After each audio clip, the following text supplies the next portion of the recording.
Hello, today is Monday, the 24th of November, 2008, and the market finished with a nice gain here today. Follow through from Friday's late afternoon rally. The NASDAQ 100 finished with a $1.63 gain, or 6.1%. The big news here is that it was able to get back up above this prior level of support that was broken last week, and now that we're back above that, we have to look at this area in here as a potential bear trap, as I had mentioned last time. Or last Friday. Last time we had seen a similar type of move right in here. You can see it led to a multi-session rally that was just before the election, and then of course that failed. I had shown that chart on the blog this weekend about all the big rallies and gains that we've seen this year, and there's no reason to think that this is anything more than another bear market rally. But again, there's just been some fantastic upside opportunities when this market does that. Early on the blog today, this is the second time I'd used this chart, but I'd drawn a sketch about a month ago of what a typical day would be like, when we have this type of action where it gaps higher, pulls back just above the day, below the daily VWAP, gets back above it. We see some midday chop and then strength into the close. So it's pretty close to that again today. That's the second time that I've used that drawing, and the last time it pretty much nailed it as well. So that's a pretty good little pattern, but the trick is which days does it occur on. Fortunately, I've only posted that drawing on the 2 days, and it's happened to work. But here we see on the 2-minute time frame, this was Friday afternoon strength that saw it rally into the close. Today we had the gap higher, and looking at a 1-minute time frame, you can see there was a little bit of selling initially, and that created that little pullback. When it got back above this 2730 level right here, that's where the buyers really came into the market. It had that midday chop, and then late day we had strength, but a little bit of volatility in there as well. So it wasn't straight up there at the end of the day. I was also watching this trend line. Not only early pre-market, the market had gotten up to that, but we'd seen that actually pre-market the Qs were up to the prior support and this 5-day moving average as well. Obviously, we finished above the 5-day moving average. It's still declining, so maybe we could see a little bit further pullback. And I'm sick and tired of these inverted head and shoulders patterns, but maybe we're going to see another one set up. Let's not focus so much on these patterns, because obviously they're late, and if you're going to be aggressively trading this market, I think the best way to do that is on the 1-minute time frame. When I was doing a live broadcast during the day, and that was just something I decided to do randomly, the market was pulling back to this 1 minute to the VWAP on this 1-minute time frame, and here's where I said I got involved in the SSO at that point, and I bailed on that but got back involved. And you can see here that again, the market obviously finished higher today. So what we have to look at is, where does this market have the potential to go? Well, if this is a true bear trap, then we may run significantly higher from here. We can take a look at the most recent leg lower, which was from the election to these lows, and you can see we've retraced right now 38.2% of that. We've got the 50% retracement up at about $29.60, and the 61.8% retracement up here at about $30.76. If we look at the daily time frame, you can see we've got this declining 5-day moving average, 50-day moving average coming in quickly, and maybe it comes up to meet that. But this 30.5 level, that's a potential area where it could rally up to. So, price targets, as I've said to people in emails who ask me how high do I think this can go, let's just listen to the message of the market. Listen to the definition of trend. The definition of trend, here it makes this higher high. We've got higher highs and higher lows. So right now, I think if it gets back below 2750, that's when you have to look at it suspiciously. But for now, short term, we're in a seasonally strong time of year. I still think it's best to day trade these rallies. I went home flat today. I went home flat on Friday, but you can still obviously make good money by being patient and getting involved at the correct time. So another thing I wanted to look at here on the 60-minute time frame we'll use is the VWAP since the real breakdown in October. So if we take a look at the October breakdown here, draw a line straight across, the average price this market has traded at since then is about 31.02. So since this breakdown right here, we'll draw that same line on the daily time frame, and it's right up there at about 31.02. So there's a potential area to look at. But if this is truly a bear trap, then what's important is not to recognize these patterns and that sort of thing, but what's the psychology? What's the psychology of the participants who waited for the S&P 500 to come to a 12-year low before determining that that was the good time to sell their stocks into that panic sell-off? That's the weakest holders basically. Who shorted down there? People who shorted down there maybe are looking, are scrambling to get back into the market. But the problem is they're not finding enough willing supply to slow it down. So we get these very fast moves from the false moves lower, and eventually though they just run out of steam. Maybe this one lasts a little bit longer, but we're still obviously in a bear market. So don't get too comfortable on the long side. Trade the rallies while they're there, because again they've been very strong. Here's where we're seeing a little bit of resistance as well right now, just below that 29 level, about 28.80 or so. The oil was up 7.6% today. The USO had gained $3.13. Still, it's clearly in a downtrend. I was mentioning intraday on Twitter and in that live session that I had done that if you want to trade oil because you think it's down too much or whatever, it's still clearly in a downtrend. But the bottom pickers, will always be there trying to determine where the low is, and I suggested that this might be the better way to do that with the DXO. The DXO is the double long ETN is what they call it, an ETF, ETN, whatever. But here we have it. It's double long. So today this was up 17% when the USO was up 7.6%. So it actually went more than double higher. But this is at $3.73. Basically, you could look at this as a long-term call option, and if it goes to zero, whatever your risk is, whatever you put into it. I don't think it goes to zero, but that's one potential way of trading it. If you're inclined to try and pick a bottom in oil, it's obviously still a very dangerous game to try that. We've got this prior support in here that acted as resistance.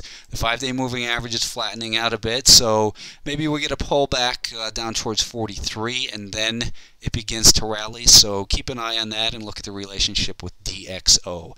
The Russell 2000 was up 7.7% today, closed at 43.50.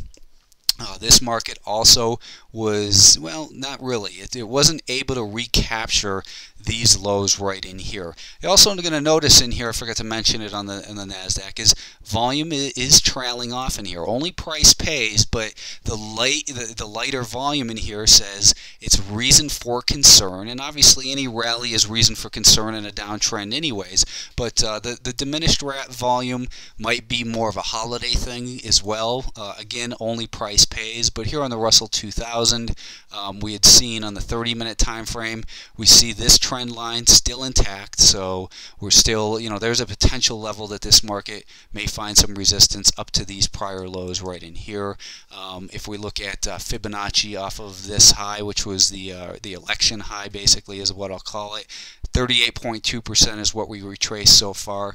46 would get us up to the 50% retracement, and a little more than 48 would be where the 61.8% retracement is. If we were to look at the daily time frame in here and look at the volume weighted average price since this real decline began, that would get us, the average price is at about $50. So still there's a lot of, it means the sellers are clearly in control, and that might be the level that sellers defend. Obviously, we get up to 50, that would be a hell of a rally from here, and definitely worth holding on if you're long and you're holding overnight. Again, I'm not holding overnight. I think the important level of support for this market right here is just about this level, about $42.20, and hopefully, and then the 5-day moving average below that.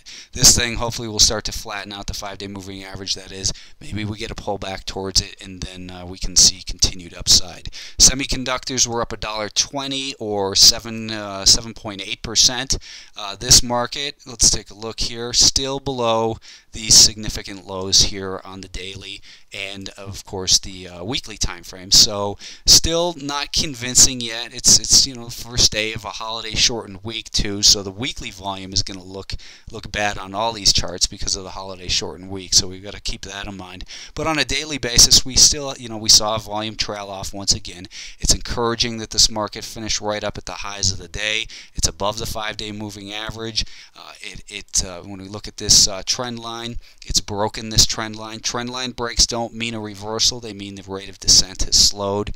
And what we want to look for in here, obviously the here's a pretty obvious level of support, what should hopefully be support in this market at about $16 a share, and then just below at about 1570. If we take the Fibonacci off of the election high here to the recent lows, not quite up to that 38.2% level, that's up at about $17 a share, and the volume weighted average price since the October breakdown in here, I guess we'll take a look at that in all these markets.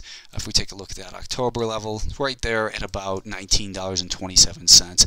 We've still got a declining 50-day moving average. The 5 days declining. We're getting a little bit extended here short term. Important level of support again is going to be this level right in here, so we can see maybe a little bit more defined inverted head and shoulders pattern.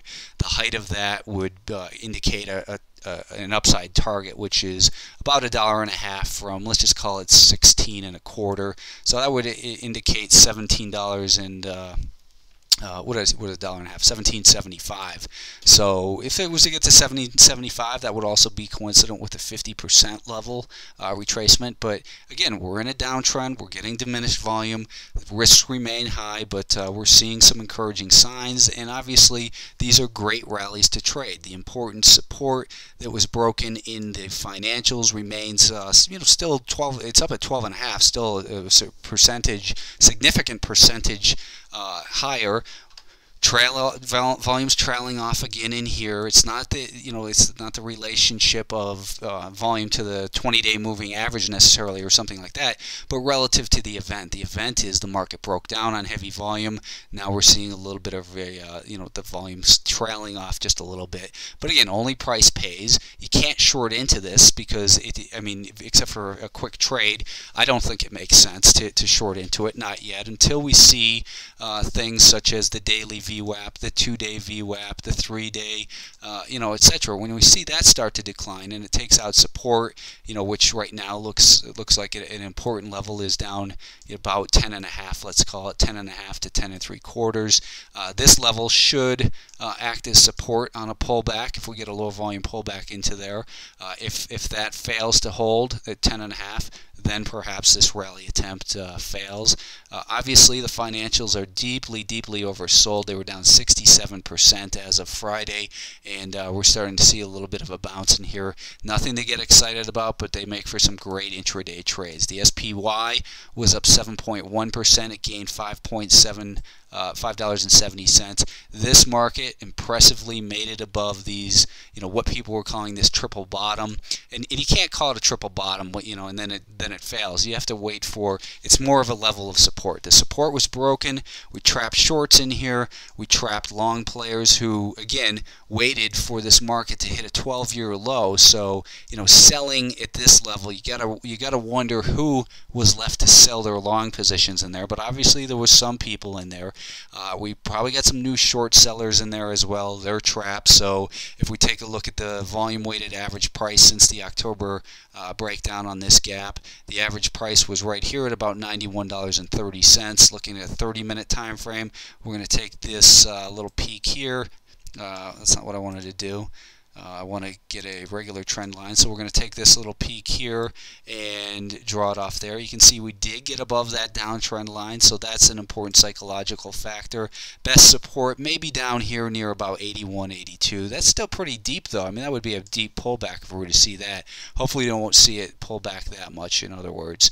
On a 1-minute time frame, it got late. It got volatile late in the day. We saw the same thing here. The gap higher, little consolidation. Buyers took back control above that daily VWAP there. Higher highs and higher lows. Pull back midday to the VWAP, another VWAP test, and then late in the day, kind of stuttered here a little bit, but then got going very nicely with better than 2 points here in just about an hour and a half. So real nice late day move and a little bit of extra, volume in here. You can't really tell if it came on the down or the up. I don't think you want to read into it that much, but looking at a 10-minute time frame, this level right here, about 82.40 or so, I think that this, prior support, going back here, which became resistance there, the market got back above, also coincident with that 5-day moving average. So that's obviously going to be an important level near about 82.40, maybe 82 to 82.40. Hopefully, though, again, we don't see a pullback that deep, but if, let's say, we were to get a gap lower towards there, I would be looking to be a buyer, once it got back above the daily VWAP type of move. We remain in a downtrend, and we're getting a very nice bounce, as I showed on that one chart that I posted on Sunday. Some of these rallies can go very, very fast, a large distance, and they can be extremely profitable, but you have to be looking for signs of when to exit. Don't be so focused on trying to pick the bottom, because the bottom is a process, not an event.